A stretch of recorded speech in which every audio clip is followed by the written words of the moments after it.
are not just the backbone, but we are the thread and the cloth that this nation's history has been created of. There is no U.S. citizens without the women. Not just women who have given birth, but women who have been adopted mothers and aunties, and I always call myself the state auntie. Without women, this nation does not move forward. Without women, this nation goes nowhere fast. I want to give acknowledgement to the women who are working down at the Capitol in D.C. I mean, give it up for them, because the ones who are surrounding the foolishness down there, I'm sure they're doing their very best, because their children's lives, their children's future are also relying on the resistance. And so I always tell people resistance will not be televised, but I just want to give them flowers while we're here, because these are not partisan issues. Equal rights for all women is a non-partisan issue. And I am still confused on why the majority party did not want to entertain the amendment this year or any other year before that. It is just beyond me. But we did have a proclamation. It was denied. But I'm going to read it here for you today. I will also be reading it at the end of floor, but that is later, and we don't know when that will be.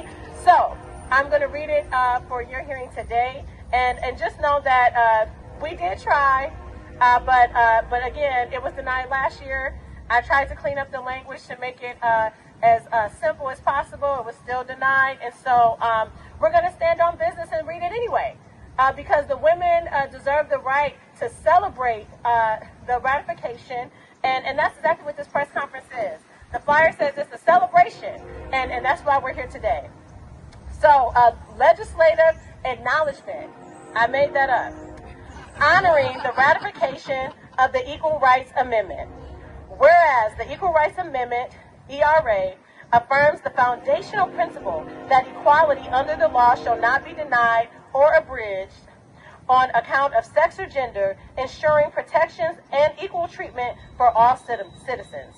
And whereas the pursuit of equal rights has been a defining element of our nation's history, reflecting our shared commitment to justice, fairness, and opportunity for all individuals. And whereas on January 27th, 2020, the Commonwealth of Virginia became the 38th state to ratify the ERA, fulfilling the constitutional requirement for state ratifications and marking a historic moment in the advancement of equal protections under the law. And whereas the ratification of the Equal Rights Amendment exemplifies the power of civic engagement, public discourse, and the enduring efforts of generations who have worked to uphold the values of equality and inclusion. And whereas the recognition of the ERA as the 28th Amendment to the United States Constitution confirms the promise made to all Americans that every citizen is guaranteed equal rights under the law, regardless of sex or gender.